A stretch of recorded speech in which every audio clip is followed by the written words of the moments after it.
Assalamualaikum anak-anak sekalian. Bertemu kembali dalam channel Cik Dah Jiu. Okey, hari ini cikgu akan sambung video cikgu yang terdahulu iaitu video daripada kesan putaran bumi. Jadi hari ini cikgu akan tunaikan janji untuk sambung dengan video peredaran bumi. Okey. Jadi sebagaimana yang anak-anak telah ketahui dalam video cikgu yang lepas, cikgu telah terangkan bumi berputar di atas paksinya yang condong. Dan bumi juga beredar sambil berputar di atas paksinya yang condong, mengelilingi matahari pada orbitnya yang elips pada orbitnya yang elips. Okey, macam mana dia beredar? Tengok gambar cikgu. Bumi beredar arah lawan jam, iaitu dia mengambil masa untuk melengkapkan satu edaran dia dalam masa 365 1/4 hari atau paling mudah 1 tahun. Bermakna dia beredar yang mengambil masa 1 tahun atau pada tahun lompat dia akan mengambil masa 366 hari. Berbeza Jadi siapa yang lahir pada 29 hari bulan Februari akan sambut hari lahir 4 tahun sekali Itu Okey, jadi bumi beredar di atas orbitnya yang elips yang elips.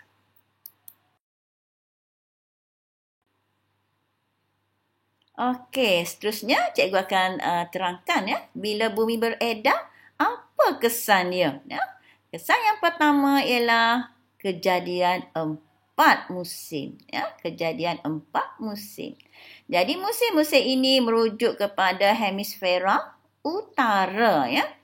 Okey, contohnya akan berlakulah equinox, musim bunga. Apabila bumi beredar, maka dia akan berlaku equinox musim bunga pada 21 Mac. Okey, pada 21 Mac apabila pancaran matahari tengah hari tegak di garis khatulistiwa.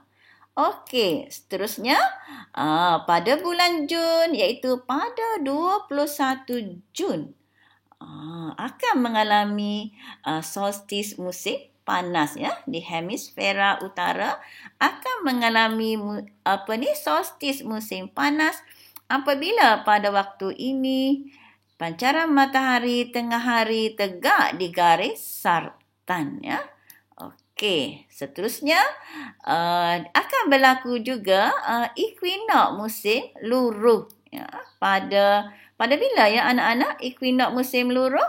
23 September. 23 September equinox musim luruh. Pada masa ni pancaran cahaya matahari tegak di garis khatulistiwa. Okey, seterusnya pada 22 Disember. 22 Disember berlaku solstis musim sejuk. Berlaku solstis musim sejuk. Sebab apa?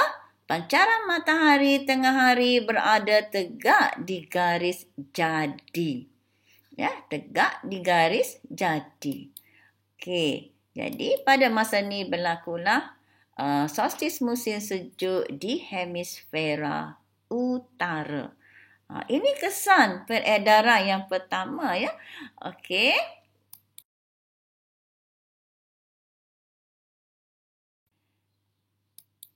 Okey, cikgu ambil contoh negara-negara yang mengalami 4 musim ada Kanada, Jepun, Itali, Australia. Itu contoh banyak lagi negara-negara yang mengalami 4 musim. Anak-anak boleh search dalam mana-mana search engine untuk mencari negara-negara yang mengalami 4 musim. Ini contoh ya, musim luruh, daun-daun bertaburan di atas tanah, musim bunga, musim panas ya. Ini antara contoh ya. Okey, seterusnya anak-anak sekalian, cikgu perincikan ya kejadian 4 musim ini ya. Cikgu masukkan dulu, cikgu akan perincikan dulu kejadian equinox musim bunga dan juga equinox musim luruh ya. Sebelum tu, apakah yang dikatakan sebagai equinox ya? Apakah yang dikatakan, apa pun maksud equinox itu sendiri ya? Okey. Jadi equinox ini merujuk kepada keadaan matahari tengah hari ya. Kalau anak-anak tengok garis yang berwarna merah itu ya, matahari tengah hari tegak di garis khatulistiwa ya. GK itu ialah garis khatulistiwa pada 21 Mac dan 23 September. Jadi bila berlaku keadaan ini, maka akan berlakulah equinox musim bunga dan musim luruh. Okey, cikgu masukkan ya perincikan equinox musim bunga yang berlaku pada 21 Mac. Okey, pada masa ini hemisfera utara mengalami musim bunga. Sementara di hemisfera selatan mengalami musim luruh. Senang ingat kan? Okey, kalau hemisfera utara musim bunga, hemisfera selatan adalah musim luruh. Jadi pada masa ini, pada masa equinox ini, hampir seluruh permukaan bumi akan mengalami siang dan malam yang sama panjang ya. Okey. Dan cikgu tunjukkan pula ialah equinox musim luruh. Pada masa equinox musim luruh ini, hemisfera utara ya mengalami musim luruh ini di mana garis khatulistiwa ni, mana cahaya matahari tegak pada garis khatulistiwa. Sama saja dengan kejadian tadi, bila berlaku equinox musim luruh di hemisfera utara, bermakna hemisfera selatan mengalami musim bunga. Mengalami musim bunga. Jadi hampir seluruh permukaan di dunia ini atau di bumi ini akan mengalami tempoh siang dan malam yang sama panjang. Nampak hebat kan? Okey, baiklah anak-anak, cikgu sambung ya dengan solstis musim panas dan solstis musim sejuk. Dan pada penerangan cikgu ini, cikgu akan terus kepada kesan yang kedua iaitu siang dan malam yang tidak sama panjang. Ya. Jadi apakah yang dikatakan solstis? Ya? Kalau tadi cikgu dah terangkan mengenai equinox, jadi solstis ini pula merujuk kepada keadaan matahari tengah hari tegak di garis sartan pada 21 Jun dan di garis jadi pada 22 Disember yang menyebabkan kejadian musim panas dan musim sejuk. Ya, menyebabkan kejadian musim panas dan musim sejuk. Okey. Cuba tengok bumi. Pada masa ni pancaran matahari berada di garis sartan. Jadi keadaan ini akan mewujudkan musim panas. Musim panas iaitu di hemisfera utara. Dan pada masa yang sama, hemisfera selatan mengalami musim sejuk. Jadi dia akan wujudkan kesan yang kedua iaitu siang dan malam tidak sama panjang. Hemisfera utara yang mengalami musim panas akan mengalami siang yang lebih panjang. Manakala hemisfera selatan yang mengalami musim sejuk akan mengalami malam yang lebih panjang. Kan? Bermakna kutub utara siang 24 jam, kutub selatan malam 24 jam. Itu hebatnya ciptaan Tuhan ini ya. Okey, itu solstis musim panas, ya. Okey, cikgu sambung dengan solstice musim sejuk, ya. Berbeza dengan yang tadi. Okey, untuk solstice musim sejuk, matahari tengah hari berada tegak di garis jati. Tengok ya, yang berwarna merah tu ya, garisan warna merah menunjukkan cahaya matahari tengah hari tegak di garis jati. Jadi, bila keadaan ini berlaku, akan berlakulah solstice musim sejuk di hemisfera utara. Hemisfera utara mengalami musim sejuk dan hemisfera selatan mengalami musim panas. Dengan ini, hemisfera utara akan mengalami malam yang lebih panjang. Dan hemisfera selatan akan mengalami siang yang lebih panjang. Itu kesannya ya. Jadi kutub utara akan mengalami 24 jam malam, manakala kutub selatan akan mengalami 24 jam siang. Hebatnya ya.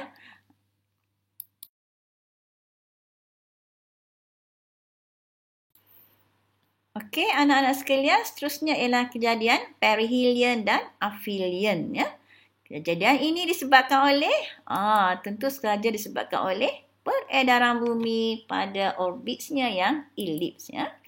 Jadi bila orbitnya berbentuk elips, tentu sahaja jarak antara bumi dan matahari berbeza ya. Berlaku ketidaksamaan ya jarak ya. Contoh, semasa berlakunya perihelion ataupun keadaan di mana jarak antara bumi dan matahari paling dekat iaitu 147 juta kilometer pada Januari dan berlakunya aphelion iaitu jarak paling jauh iaitu 152 juta kilometer pada Julai.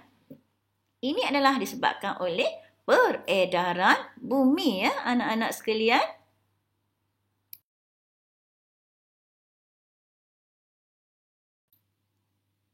Okey, cikgu teruskan kepada kesan yang seterusnya iaitu gerhana bulan. Okey, pernahkah anak-anak lihat gerhana bulan? Cikgu percaya ya. Semua orang pernah melihat gerhana bulan yang berlaku terutamanya pada bulan purnama. Okey, bagaimana ia berlaku ya? Mestilah disebabkan oleh peredaran bumi. Bila bumi beredar, akan berlakulah keadaan di mana matahari, bumi dan bulan. Matahari, bumi dan bulan berada pada satu garis lurus. Macam dalam gambar rajah cikgu ya. Berada pada satu garis lurus. Apabila berlaku ini, keadaan ini, cahaya matahari akan dilindungi oleh bumi daripada terpancar terus ke bulan. Dengan ini, bulan akan dibayangi oleh bayang-bayang bumi menyebabkan berlakunya gerhana bulan. Okey, anak-anak pernah kita telah belajar ya dalam bukti bumi ini berbentuk sfera. Iaitu salah satu buktinya ialah imej bumi di bulan kelihatan sfera. Okey.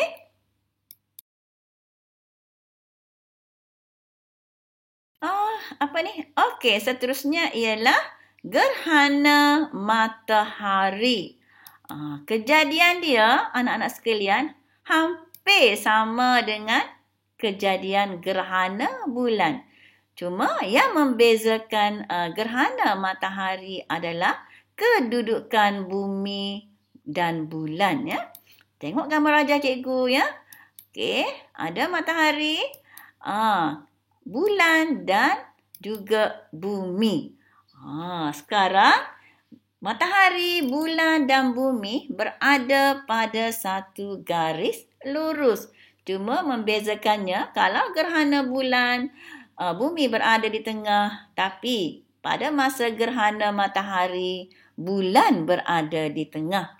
Okey, pada garis lurus. Jadi, pada masa ini, bulan pula yang menghalang cahaya matahari memancar ke bumi, menyebabkan bayang-bayang bulan melindungi bumi. Maka, jadilah gerhana matahari. Jadilah gerhana matahari. Tengok kawasan yang gelap ya. Okey. Nampak tak gambar yang comel itu? Itu yang membezakan antara gerhana matahari dan gerhana bulan.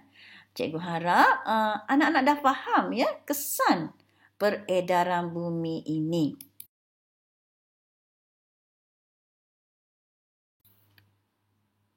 Okey anak-anak sekalian. Okey, cikgu akan sambung dalam video cikgu yang seterusnya ya. Jadi, jangan lupa subscribe channel cikgu, like dan share ya dengan kawan-kawan yang sama-sama ambil geografi. Semoga kita semua akan dapat manfaat daripadanya ya. Bye comel-comel.